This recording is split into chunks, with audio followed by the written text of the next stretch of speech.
सुबह उठने से लेकर रात को सोने तक की दिनचर्या कैसी होनी चाहिए, यही हम आज आपको एक प्राचीन और रोचक कहानी के माध्यम से बताएंगे।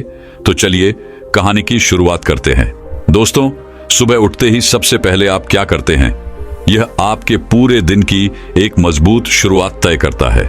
इस बात से कोई फर्क नहीं पड़ता कि आप एक विद्यार्थी हैं या फिर कोई कर्मचारी। सुबह की एक सही शुरुआत आपके भीतर उत्पादकता की कमी को दूर करता है, अर्थात प्रोडक्टिविटी बढ़ाता है। जैसे कि मान लीजिए, अगर आप एक विद्यार्थी हैं तो आप सुबह उठकर मन लगाकर पढ़ेंगे। वहीं पर अगर आप एक कर्मचारी हैं तो आप एक सकारात्मक दृष्टिकोण के साथ अपनी पूरी क्षमता से काम करेंगे। मैं नहीं जानता कि आप यह वीडियो अंत तक देखेंगे या नहीं, लेकिन अगर आपने इस वीडियो पर क्लिक किया है और आप इस वीडियो को देख रहे हैं तो इतना तो जाहिर सी बात है कि आप अपना जीवन बदलना चाहते हैं। आप अपनी सुबह को बेहतरीन बनाना चाहते हैं। आप अपने सुबह की तरोताजा और मजबूत शुरुआत करना चाहते हैं। वहीं पर यदि मैं आप लोगों से यह कहूं कि आपको सुबह उठना है, व्यायाम करना है या फिर ध्यान करना है, एक अच्छी सी किताब पढ़नी है और साथ ही एक गिलास पानी पीना है और ऐसे ही कई सारे काम, तो क्या आप इन आदतों को अपने जीवन में अपना पाएंगे? इसका जवाब है नहीं, क्योंकि अच्छी आदत तो हम सभी को पता होती है, लेकिन फिर भी हम चाहकर भी उन अच्छी आदतों को अपने जीवन में उतार नहीं पाते। और मैं जानता हूं कि आप में से हर कोई अपने जीवन में उन अच्छी आदतों को उतारना चाहता है, लेकिन वह उसके लिए कोई आसान और छोटा रास्ता ढूंढ रहा है। देखिए, मैं भी यह जानता हूं कि हम सभी अपने दिन की शुरुआत अच्छी करना चाहते हैं ताकि हमारा पूरा दिन अच्छा बीते, सकारात्मक बीते, लेकिन हम चाहकर भी अपने दिन की शुरुआत अच्छी नहीं कर पाते और दिन भी हमारा यूं ही बीत जाता है। हम में से अधिकांश लोग तो केवल तेजी से उठने के कारण ही अपना पूरा दिन यूं ही बर्बाद कर देते हैं, जिसके बाद उन्हें पछतावा होता है। वह ये सोचते रह जाते हैं कि काश मैं जल्दी उठा होता और मैंने अपने इस दिन की शुरुआत अच्छी तरह से की होती, तो आज का ये मेरा दिन बहुत अच्छा जाता। लेकिन क्या केवल सोचने मात्र से आपका ये दिन बेहतर हो सकता है? क्या आपने कभी इसके बारे में सोचा है? तो आज की जो कहानी मैं आपके लेकर आया हूं, इस कहानी के माध्यम से हम सुबह की कुछ ऐसी आदतों के बारे में जानेंगे जिन्हें अपनाकर आप अपने जीवन में एक अलग चमत्कार ला सकते हैं। अर्थात आप अपने जीवन को पूरी तरह से बदल सकते हैं और आपका हर एक दिन, हर एक सुबह पहले से कहीं ज्यादा बेहतरीन हो जाएगी।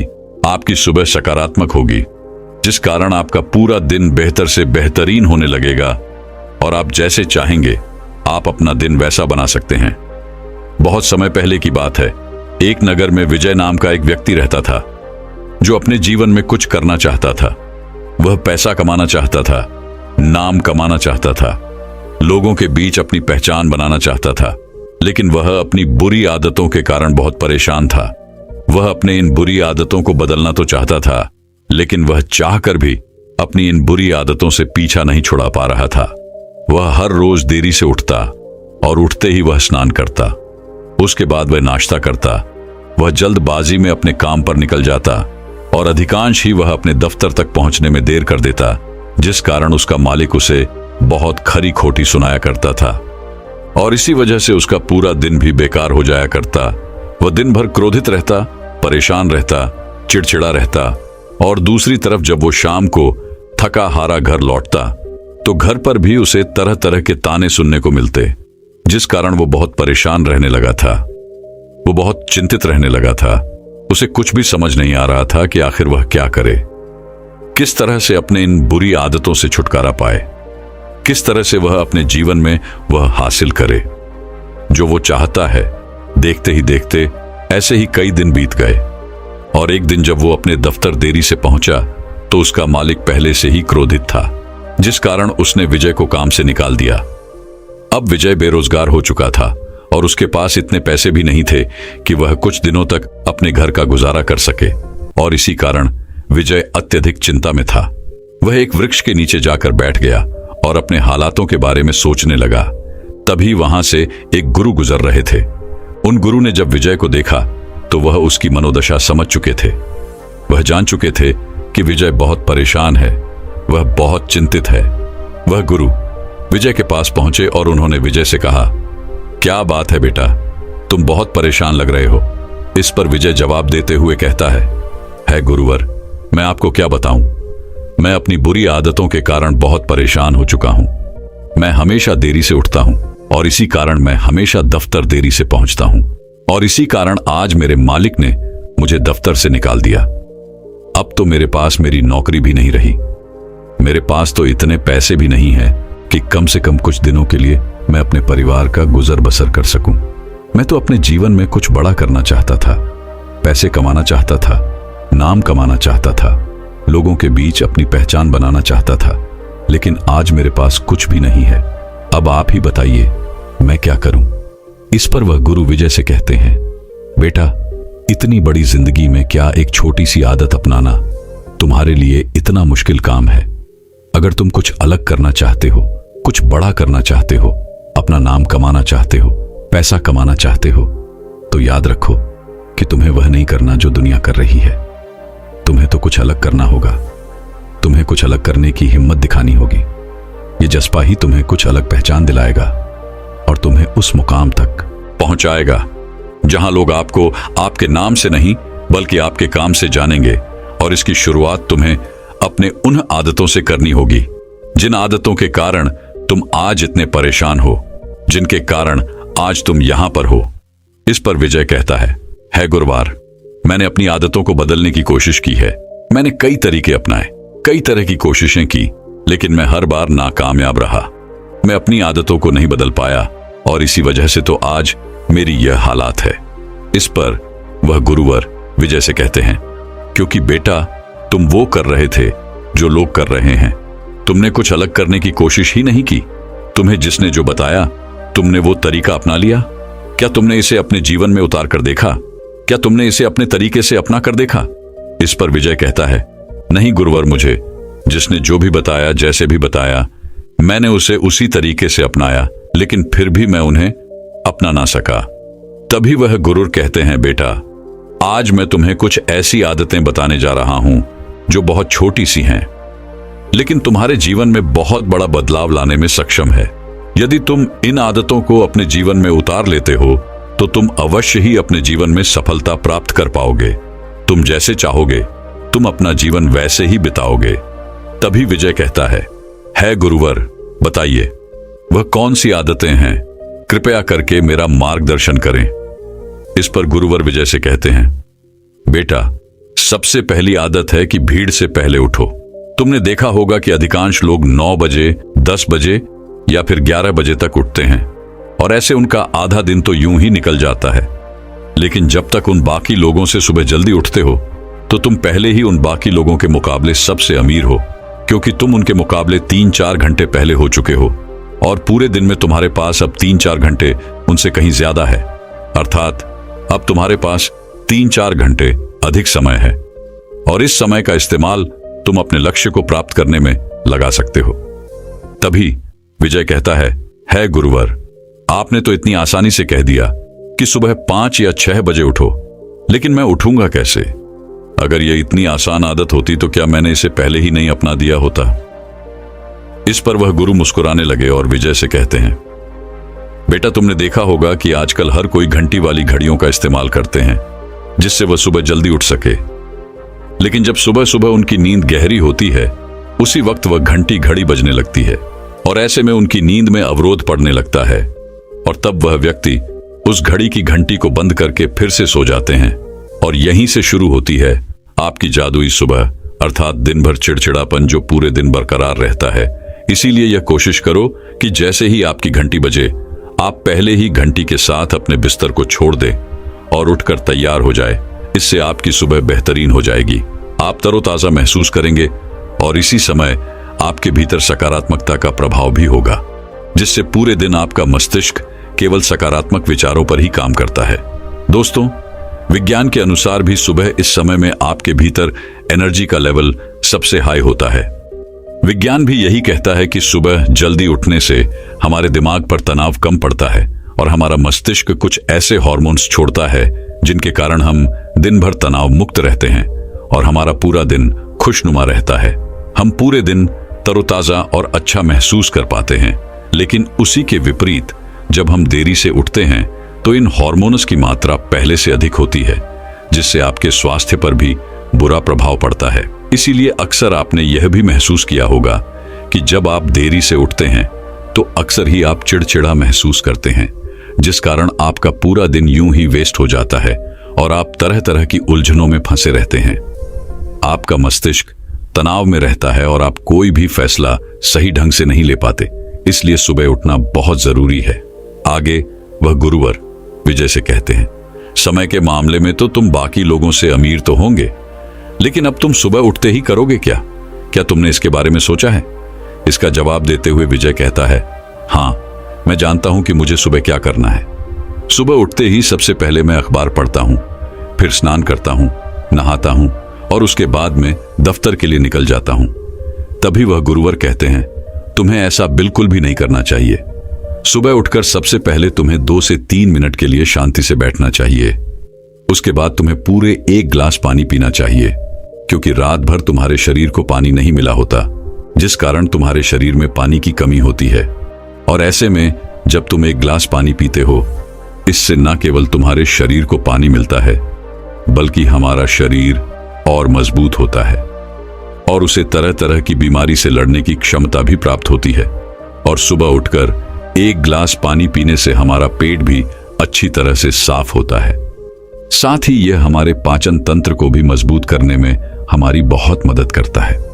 दोस्तों, आपने देखा होगा कि आजकल लोग तरह तरह की क्रीम का इस्तेमाल करते हैं ताकि उनका चेहरा अच्छा और चमकदार दिख सके, लेकिन सुबह उठते ही पानी पीने की यह जो आदत है, यह सबसे आसान तरीका है जिससे आप प्राकृतिक रूप से अपने चेहरे पर वह चमक प्राप्त कर सकते हैं।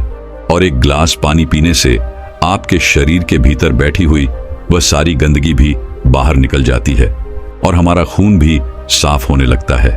इसलिए सुबह उठकर 1 गिलास पानी पीना आपके लिए बहुत ज्यादा जरूरी है। लेकिन आपने देखा होगा कि हम में से अधिकांश लोग सुबह उठते ही सबसे पहले अपने मोबाइल को देखते हैं।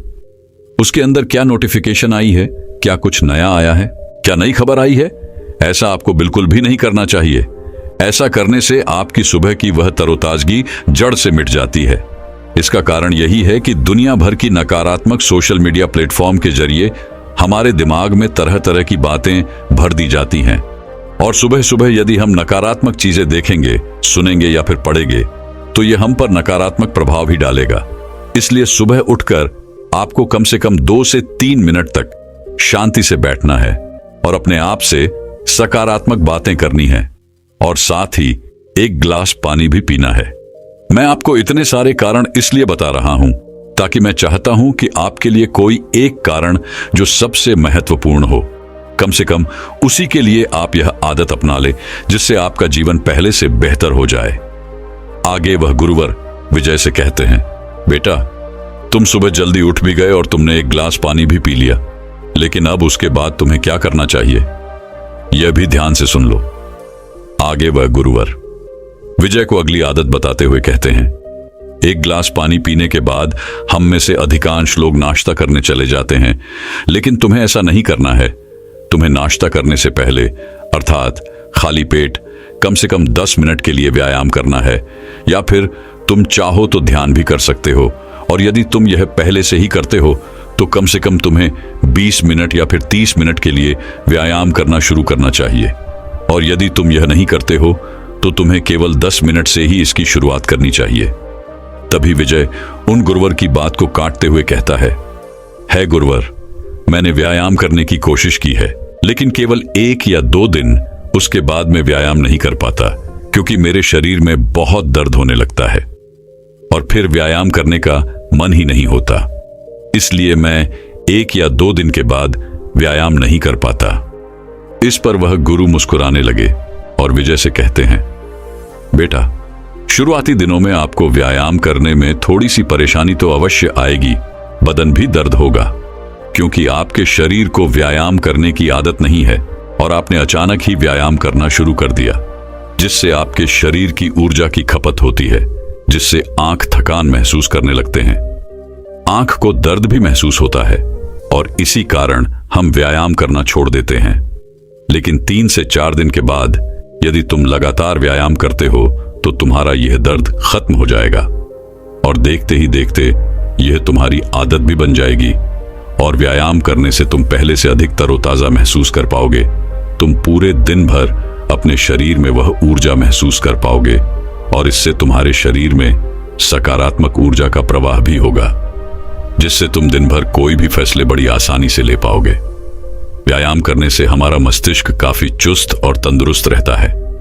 आगे वह गुरुवर विजय से कहते हैं, बेटा तुम सुबह उठे, तुमने एक गिलास पानी पिया और उसके बाद तुम व्यायाम भी कर चुके, लेकिन अब आगे तुम्हें क्या करना चाहिए? इस पर विजय कहता है गुरुवर, अब मुझे स्नान कर लेना चाहिए और उसके बाद एक अच्छा सा नाश्ता करना चाहिए। तभी गुरुवर विजय से कहते हैं, नहीं, तुम्हें ऐसा बिल्कुल नहीं करना।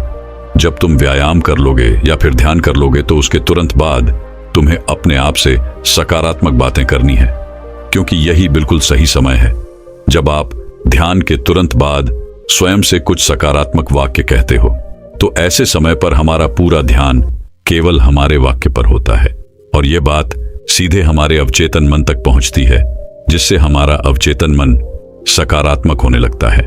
और यदि तुम अपने दिन की शुरुआत सकारात्मक विचारों के साथ करते हो तो सुबह की शुरुआत करने से आपका पूरा दिन सकारात्मक लोगों और वातावरण के साथ ही बीतेगा। और जब तुम्हारा हर एक दिन सकारात्मक होने लगता है, जब तुम्हारा हर एक दिन सकारात्मक बीतने लगता है, तो तुम अच्छा महसूस कर पाते हो, तुम खुश महसूस कर पाते हो और देखते ही देखते तुम्हारा पूरा जीवन परिवर्तित होने लगता है। आगे वह गुरुवर विजय से कहते हैं, इसके बाद अब तुम्हें स्नान करना चाहिए। स्नान के बाद तुम्हें नाश्ता करना चाहिए, लेकिन याद रहे कि तुम्हें नाश्ते में फलों का सेवन करना चाहिए, या फिर तुम कुछ ऐसा नाश्ता कर सकते हो जो बहुत हल्का हो, आसानी से पच सके, जिससे तुम्हारे शरीर को उस नाश्ते को पचाने में ज्यादा मेहनत नहीं करनी पड़े और तुम्हारा शरीर भी ज्यादा ऊर्जावान बना रहेगा। आगे वह गुरुवर विजय को अगली आदत बताते हुए कहते हैं, नाश्ता करने के बाद अब तुम्हें यह निर्धारित करना है कि तुम्हें आज के दिन कौन कौन से काम पूरे करने हैं। तुम्हें एक पेन और पेपर पर वो सारे काम लिखो जो आज के दिन तुम्हें पूरे करने हैं। और सच कहूं तो यह बहुत मुश्किल भी नहीं है, लेकिन अक्सर यह हर दिन एक ही जैसा होता है। दोस्तों, मान लीजिए जैसे कि आप एक विद्यार्थी हैं तो आपको विद्यालय जाना होगा और विद्यालय से आने के बाद आपको जो भी घर काम मिला है वह आपको पूरे करने होंगे। और उसके बाद आप चाहें तो पढ़ाई कर सकते हैं या फिर आप चाहे तो खेलने जा सकते हैं। और उसके बाद बीच बीच में आप भोजन भी ग्रहण कर सकते हैं और फिर शाम को अपना भोजन ग्रहण करने के बाद आप सो जाएंगे। कुछ इसी तरह से एक कर्मचारी का भी रूटीन होता है और आप चाहें तो समय अनुसार इसमें बदलाव भी ला सकते हैं। जैसे कि मान लीजिए आप कोई नौकरी करते हैं और आज के दिन कोई छुट्टी है, तो आज आप यह तय कर सकते हैं कि आप कुछ अलग करने वाले हैं। आप उसके अनुसार अपने समय में बदलाव भी कर सकते हैं। यह आदत भले ही छोटी सी है और हो सकती है कि यह आपको ऊहाव भी लगे, लेकिन यकीन मानिए कि यह रोज रोज आपको यह समझाए कि आखिर आपने कल क्या किया था और आज क्या किया है। आप पहले से कितना बेहतर हुए हैं, यह देखने में यह आपकी बहुत मदद करेगा। आगे वह गुरुवर विजय से कहते हैं, अगली आदत जो तुम्हें तुम्हारा लक्ष्य पाने में तुम्हारी मदद करेगी और वह है कदम उठाना। क्योंकि हम में से अधिकांश लोग अपने लक्ष्य को पाने के लिए कदम ही नहीं उठाते। वे लोग यह सोचते हैं कि कोई और आकर उनकी मदद करेगा, लेकिन ऐसा कभी नहीं होने वाला। दोस्तों, मानसिक दर्शन अर्थात विजुअलाइजेशन, क्या आप यह मानते हैं कि जिस लक्ष्य को हम अपने जीवन में पाना चाहते हैं, उसे हासिल करने के लिए हमें उसे रोज याद रखना जरूरी है।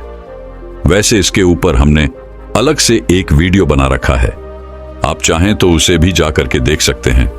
हमें उस लक्ष्य को रोज महसूस करना जरूरी है। अपने सांसों से उसे अपने अंदर अर्थात अपने अंतर मन में लाना जरूरी है। यह चीज भले ही आपको छोटी सी लग रही हो, लेकिन यह हमारे लक्ष्य को पाने के लिए उतनी ही बड़ी भूमिका निभाती है। केवल रोज 5 से 10 मिनट के लिए मानसिक दर्शन करने पर न केवल हम अपने औचित्य मन को फिर से तैयार करते हैं, बल्कि उन लक्ष्यों को भी अपने जीवन में पाने के लिए उन्हें आकर्षित करते हैं। इसलिए विजुअलाइजेशन अर्थात मानसिक दर्शन सुबह का एक बहुत महत्वपूर्ण हिस्सा है और यह आप सभी के जीवन में होना ही चाहिए। आप सभी के हर एक दिन में होना ही चाहिए और इसे आप अपने समय के अनुसार, अपनी सुविधा के अनुसार किसी भी समय कर सकते हैं। जैसे सुबह उठने के तुरंत बाद, या फिर ध्यान करने के बाद, या नहाने के बाद, और अगर नहाने के बाद तुरंत आप उस शक्ति का स्मरण करते हैं तो अवश्य ही वह आपके जीवन का हिस्सा बन जाएगी। दोस्तों, ईश्वर का स्मरण करना और उन्हें धन्यवाद देना न केवल हमें एक सकारात्मक दृष्टिकोण प्रदान करता है, बल्कि हमारे सशक्त विचारों को, हमारे लक्ष्य को, मानसिकता को, हमारी कृतज्ञ स्वभाव को इस ब्रह्मांड से जोड़ देता है। और जब आप उस शक्ति से जुड़ जाते हैं तो आपके पास पूरे दिन भर हर बड़ी से बड़ी चुनौती का सामना करने के लिए सकारात्मक दृष्टिकोण होता है। यानी एक ऐसी मानसिकता जो किसी भी समस्या का सामना करने में पूरी तरह से सक्षम होती है। इसलिए यह भी बहुत जरूरी है कि आप उस शक्ति को याद करें और उसके प्रति कृतज्ञता व्यक्त करें।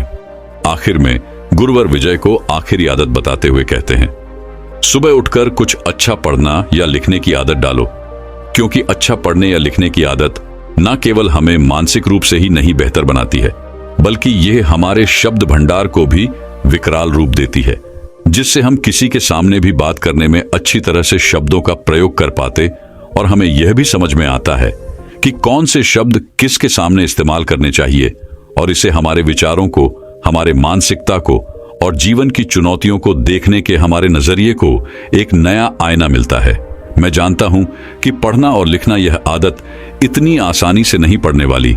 इसके लिए आपको निरंतर इसका अभ्यास करना होगा, और आप चाहें तो इसे वैकल्पिक तौर पर कर सकते हैं, अर्थात अल्टरनेटिव दिन आप यह कर सकते हैं। जैसे कि मान लीजिए आप एक दिन लिखते हैं और एक दिन पढ़ते हैं, या फिर आप चाहें तो एक सप्ताह पढ़ सकते हैं और एक सप्ताह लिख सकते हैं। और लिखने में आप चाहें तो आप अपने लक्ष्य के बारे में लिख सकते हैं।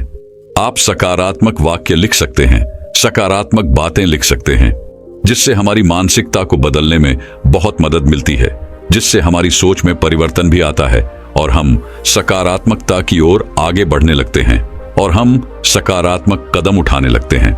आगे वह गुरुवर विजय से कहते हैं, बेटा, ये सभी आदतें आपको भीड़ से अलग बनाती हैं, जिससे तुम्हें गजब का आत्मविश्वास भी झलकने लगता है। यदि तुम किसी भी व्यक्ति के सामने मजबूती से अपनी बात रखने की क्षमता हासिल कर लेते हो तो वह तुम्हारी बात अवश्य सुनेगा। इन सभी आदतों के कारण तुम स्वयं के अंदर वह आत्मविश्वास, वह जज्बा महसूस कर पाते हो, जिससे तुम किसी भी लक्ष्य को हासिल करने के लिए प्रेरित रह पाते हो। और यही कारण है कि इस दुनिया के सबसे सफल लोग इन आदतों को अपनाते हैं, जिससे वह अपने जीवन में किसी भी मुश्किल का सामना बड़ी आसानी से कर पाते हैं और वह अपने जीवन में जैसा चाहते हैं उन लक्ष्य को प्राप्त भी कर लेते हैं। इतना कहकर वह गुरुवर शांत हो गए और अपने मार्ग में आगे की ओर बढ़ चले। विजय वहीं पर बैठा हुआ था और उन गुरु की सारी बातों के बारे में सोच रहा था, विचार कर रहा था, और उसे यह भी समझ में आ चुका था कि वह अब तक क्या गलतियां कर रहा था। वह क्यों अब तक अपने लक्ष्यों से इतना दूर है। उसने अगले दिन से ही उन गुरु की सभी बातों को अपने जीवन में उतारना शुरू कर दिया और देखते ही देखते उसका पूरा जीवन बदलने लगा। दोस्तों, यदि आप भी अपने जीवन में कुछ बड़ा हासिल करना चाहते हैं, कुछ अलग पाना चाहते हैं, तो आपको भी यह आदतें अपनानी चाहिए। तो दर्शकों, चलिए अब मन को नियंत्रित करने की अगली रोचक कहानी की शुरुआत करते हैं। दोस्तों, बहुत समय पहले की बात है। एक नगर में एक बहुत ही प्रसिद्ध गुरु रहा करते थे। उनकी ख्याति दूर दूर तक फैली हुई थी। उनके पास लोग दूर दूर से आया करते थे। एक दिन वह अपने शिष्यों को कुछ उपदेश दे रहे थे। वह कह रहे थे, हमारा मन बहुत शक्तिशाली है, इसकी शक्ति अपार है। जिसने भी अपने मन पर नियंत्रण पा लिया वह अपने जीवन में कुछ भी पा सकता है। अपने मन का इस्तेमाल करके तुम वो सब कर सकते हो, तुम वो सब पा सकते हो जो तुम चाहते हो, और इसमें तुम्हें कोई नहीं रोक सकता।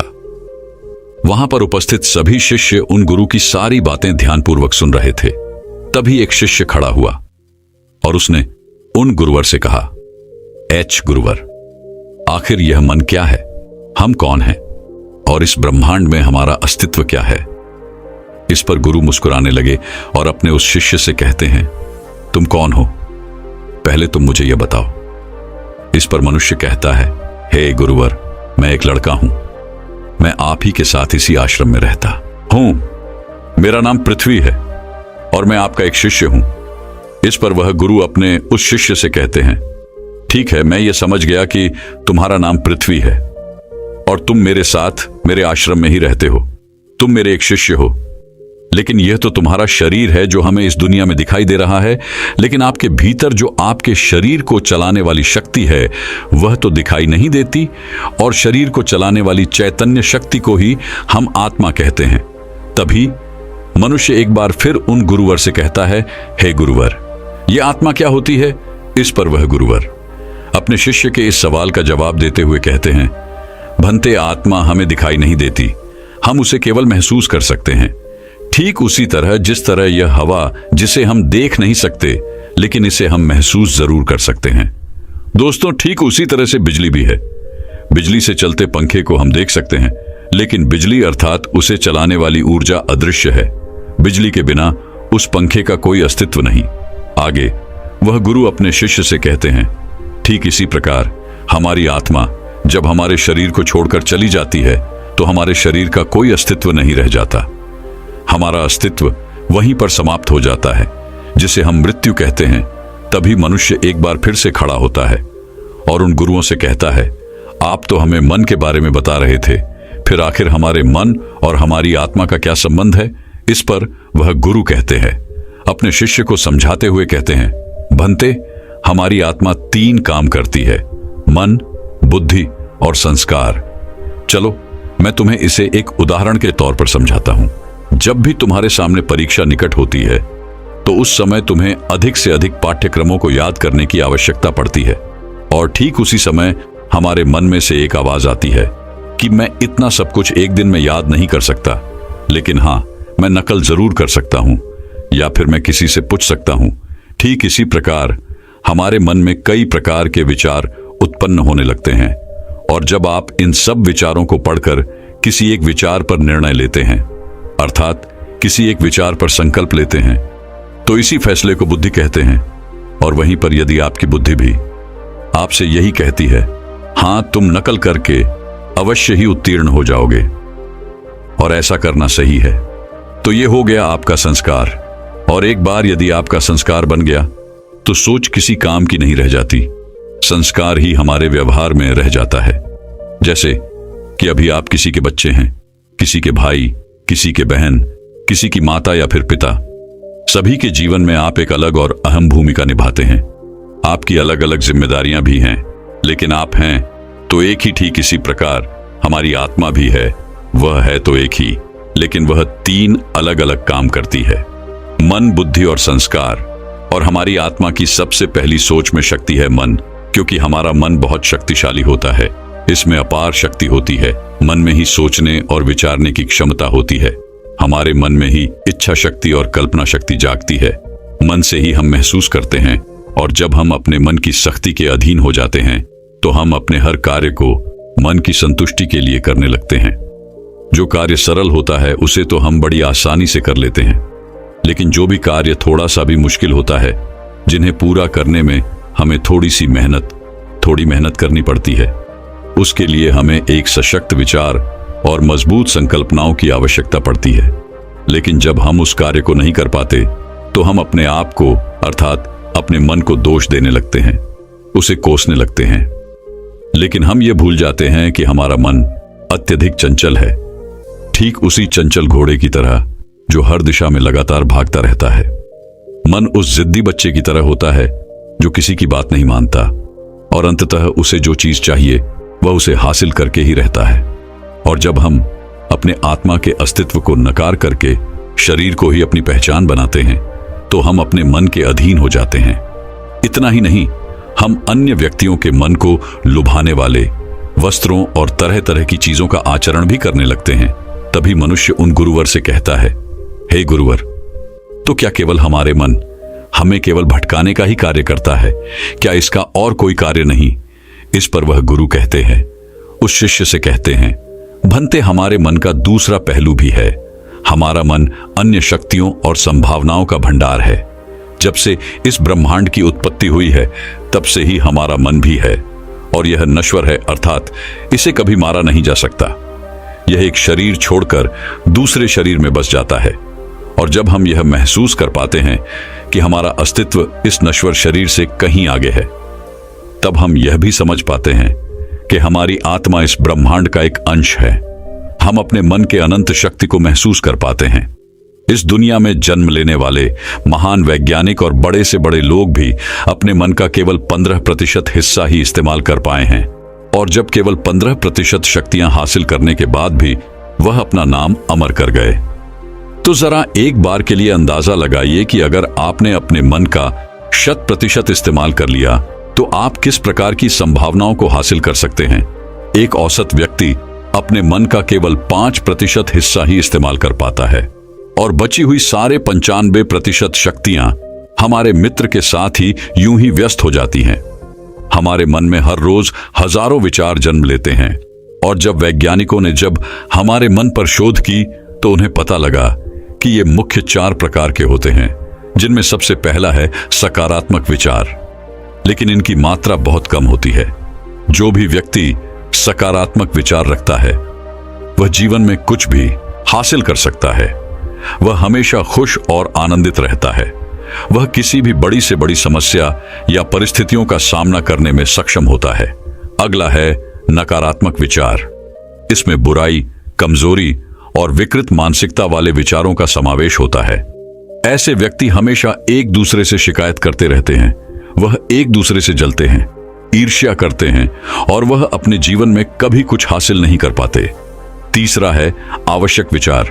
ये ऐसे विचार होते हैं जो हमारे दिनचर्या से संबंधित होते हैं, जैसे आज मुझे इस काम को इतने समय पर पूरा करना है, आज मुझे इतने सारे काम करने हैं, इन लोगों से मिलना है, इनसे बातें करनी है, मुझे ये करना है, मुझे वो करना है।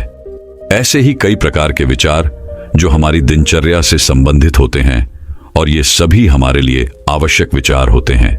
हम दिन भर जो भी कार्य करते हैं वो हमारे आवश्यक विचारों के कारण ही होता है। चौथा है व्यस्त विचार। इसमें जितने भी विचार होते हैं वह सभी बीती घटनाओं से प्रेरित होते हैं। जैसे कि पिछले साल मेरे मित्र ने मुझे धोखा दिया था, इसलिए मैं उससे बात नहीं करना चाहता, मैं उससे नफरत करता हूं। इन विचारों में हम व्यक्त कर ही दुख लेते हैं, सुनी सुनाई बातों के बारे में सोचते रहते हैं, और मन ही मन परेशान होकर अलग अलग विचार सोचते रहते हैं। और एक मनोवैज्ञानिक के विश्लेषण के अनुसार हमारे मन में आने वाले 80% विचार भूतकाल की बीती घटनाओं से ही प्रेरित होते हैं, और 15% विचार भविष्य की कल्पनाओं से संबंधित होते हैं। जैसे मैं भविष्य में यह करूंगा, यदि मैं ऐसा करूंगा तो मुझे वैसा मिलेगा, मैं यह करूंगा, मैं वह करूंगा, मुझे ये मिलेगा, मुझे वो मिलेगा। और बचे हुए केवल 5% विचार ही हम वर्तमान में रहकर जीते, अर्थात वर्तमान समय से संबंधित होते हैं, जबकि हम ये भूल जाते हैं कि वर्तमान हमारे लिए कितना कीमती है, और ये आप भी अच्छी तरह से जानते हैं। तभी शिष्य एक बार फिर उन गुरुर से कहता है, हे गुरुवर, आखिर यह व्यर्थ के विचार हमारे जीवन पर किस प्रकार प्रभाव डालते हैं। इसका जवाब देते हुए वह गुरुवर अपने उस शिष्य से कहते हैं, भंते, जब हम अपने विचारों को अपनी बौद्धिक शक्ति से खुद पर हावी कर लेते हैं तो यह हमारे संस्कार बन जाते हैं, और यही संस्कार हमारे व्यवहार में भी झलकता है, और यही हमारे जीवन में घटने वाली घटनाओं का निर्धारण भी बनता है। मान लीजिए, क्या आपने हाल ही में कोई ऐसा बुरा अनुभव किया है जिसे आप भुलाना चाहते हैं लेकिन आप भुला नहीं पा रहे।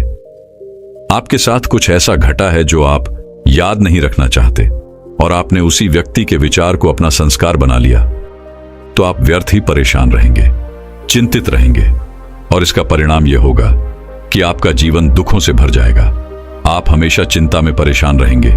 लेकिन उसी के विपरीत यदि आप अपनी बौद्धिक शक्ति का इस्तेमाल करके किसी सकारात्मक विचार को आत्मसात करते हैं तो आपका जीवन शांत और आनंद में हो जाएगा।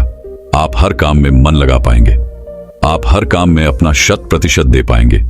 इसलिए यह हम पर निर्भर करता है कि हम अपने मन को अपना सबसे अच्छा दोस्त बनाना चाहते हैं या दुश्मन, क्योंकि जैसे हमारे मन के विचार होंगे वैसे ही हमारी भावनाएं और व्यवहार भी होगा, और फिर वैसा ही हमारा जीवन भी होगा, क्योंकि हमारे विचार के आधार पर ही हमारे मन की मान्यताएं निर्मित होती हैं, और जैसी मान्यताएं होती हैं वैसा ही हमारा जीवन भी होता है।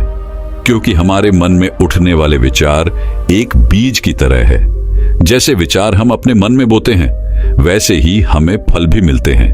यदि आप सकारात्मक विचारों के बीज मन में बोएंगे तो आपका जीवन सकारात्मकता से भर जाएगा। फलस्वरूप आप खुश और आनंदित रहेंगे। आप किसी भी परिस्थिति का सामना करने में सक्षम होंगे। सकारात्मकता हमारे भीतर शक्ति का संचार करता है, जबकि नकारात्मक विचार हमारे मानसिक शक्तियों को कमजोर कर देता है, जिस कारण हम अधिकांश थकान और आलस महसूस करते हैं और हम अपने लक्ष्य की तरफ भी आगे नहीं बढ़ पाते। और ऐसे अधिकांश व्यक्ति अपने जीवन में कभी कोई लक्ष्य निर्धारित तक नहीं करते, जिस कारण उनका पूरा जीवन यूं ही व्यर्थ हो जाता है। वह अपना पूरा जीवन बिना किसी लक्ष्य के जीते हैं। आगे वह गुरु अपने शिष्य को आत्मा का दूसरा काम बताते हुए कहते हैं, हे भंते, दूसरी शक्ति है बुद्धि। हमारे मन और बुद्धि का एक दूसरे से बहुत गहरा संबंध है और इन तीन शक्तियों में बुद्धि सबसे महत्वपूर्ण है। इसी को हम अंतरात्मा की आवाज भी कहते हैं, क्योंकि यह कभी गलत नहीं होती, केवल आवश्यकता है तो इसे सुनने की। हमारी बुद्धि के पास दो शक्तियां होती हैं, विवेक और स्वतंत्रता। जब हम विवेक से किसी विचार के बारे में सोचते हैं तो हम यह समझ पाते हैं कि वह सही है या गलत, और हम उस पर एक सही निर्णय ले पाते हैं। हम सही विचार अपनाने की शक्ति रखते हैं। हमारी बुद्धि को विवेक और स्वतंत्रता इसलिए दी गई है ताकि हम अपने हर काम को स्वतंत्रता पूर्वक तथा विवेकपूर्ण होकर अपने काम कर सके, जिससे हम अपने कर्म के प्रति स्वयं उत्तरदायी हों, ना कि ईश्वर, क्योंकि ईश्वर कभी भी हमारे कदमों में दखलंदाजी नहीं करते। हम स्वयं अपने विवेक से अपने जीवन के निर्णय लेते हैं। हम अपनी बुद्धि के विवेक से ही सही और गलत का फैसला करते हैं, और जब हमारी बुद्धि किसी बात को लेकर अपनी अंतरात्मा को परखती है, उसका विश्लेषण करती है, तो वह हर बात का वास्तविक फैसला कर पाती है। इसलिए आपने कभी न कभी यह महसूस किया होगा कि जब भी आपने अपने अंतरात्मा की आवाज सुनी है और आपने एक सही निर्णय लिया है तो आपको एक सुकून महसूस होता है। और इसी के विपरीत जब आप अपने अंतरात्मा की आवाज नहीं सुनते और कोई गलत निर्णय लिए बैठते हैं, तब आप अंदर ही अंदर ग्लानि से भर जाते हैं, और तब हमारी अंतरात्मा हमें एक कचोटने लगती है, जिससे हमारा आत्मविश्वास डगमगाने लगता है और हम जीवन के छोटे से छोटे और बड़े से बड़े फैसले लेने में भी कतराने लगते हैं। तब हमारे भीतर तनाव उत्पन्न होने लगता है, चिंता बढ़ने लगती है और हर एक दिन हमारी क्षमताएं भी कमजोर बढ़ने लगती हैं, जिस कारण हमारे जीवन में दुख बढ़ने लगता है। हम अपने भीतर एक तनाव महसूस करते हैं और ये तनाव हमारी थकान और आलस का कारण बन जाता है। हम देखते ही देखते चिड़चिड़े होने लगते हैं।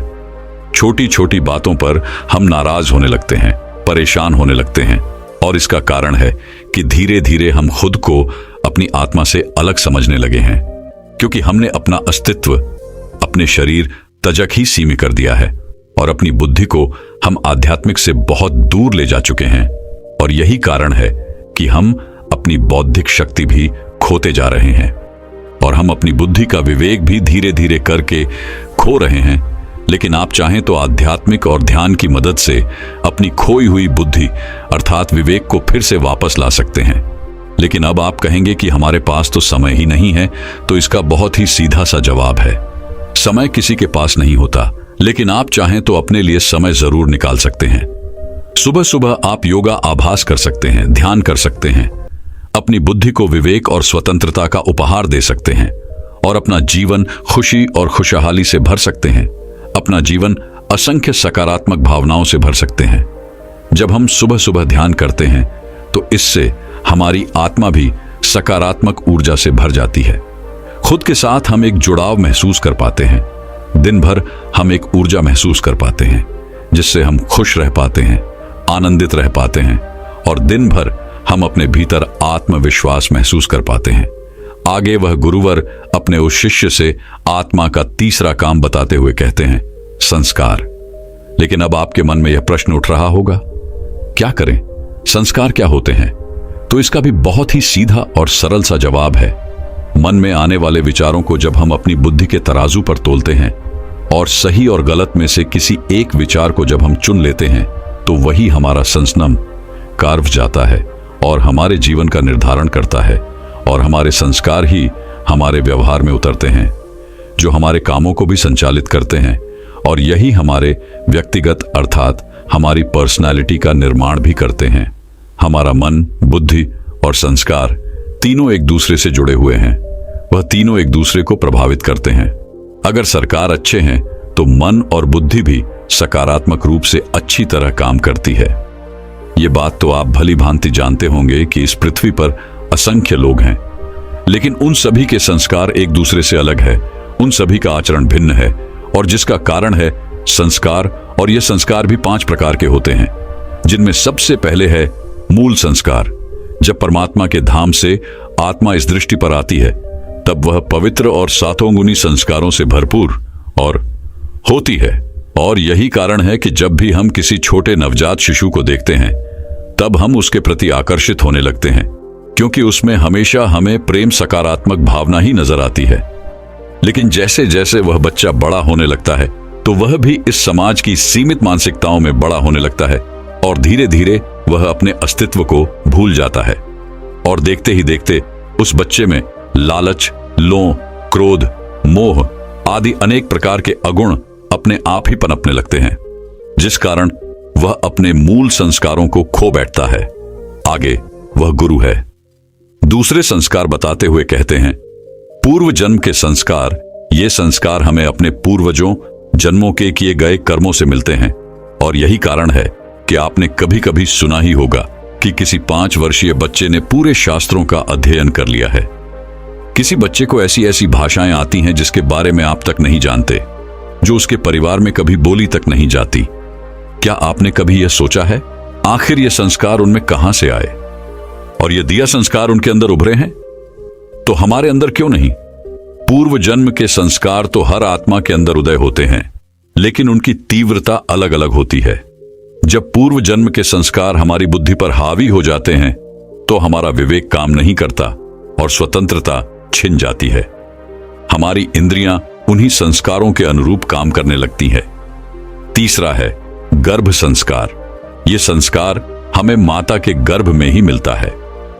माता और पिता के आपसी चिंतक और विचारों का प्रभाव हमारे संस्कारों का निर्धारण करता है।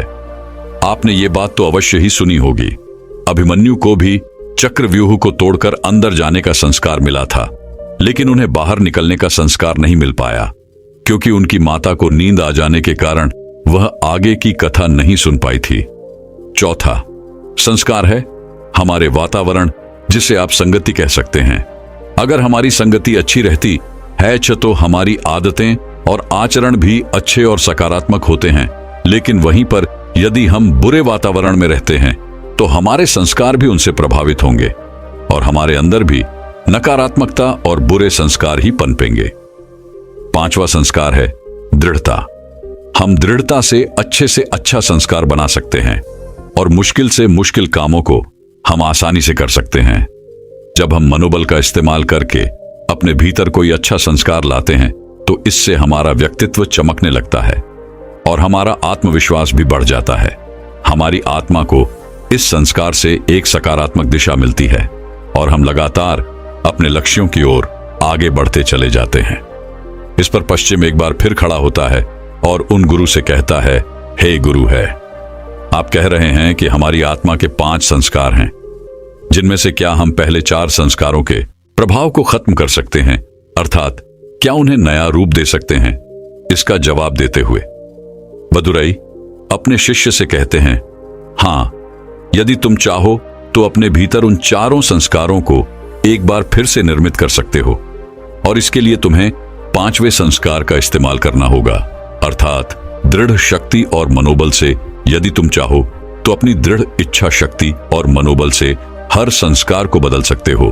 दृढ़ता की यह शक्ति हर व्यक्ति में होती है, लेकिन आवश्यकता है तो केवल इसे जागृत करने की, और इसके लिए हर एक व्यक्ति को एक सकारात्मक संकल्प की आवश्यकता पड़ती है, क्योंकि आपका यही एक दृढ़ संकल्प आपको आपकी आत्मा से जोड़ देगा, जिससे आप अपने भीतर उन 4 संस्कारों को, अर्थात अपनी क्षमताओं को जैसा चाहें पैसा रूप दे सकते हैं, और इसे ही हम आत्मिक ऊर्जा कहते हैं।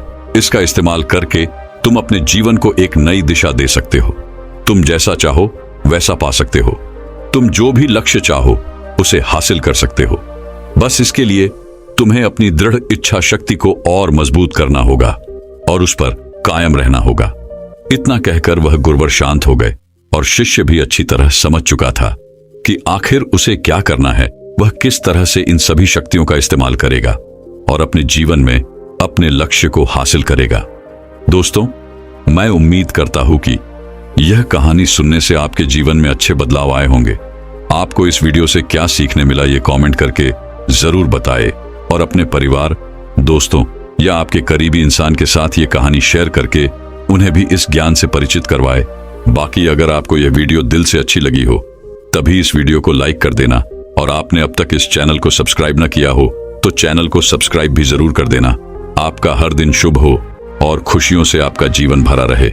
धन्यवाद। नमो बुद्धाय।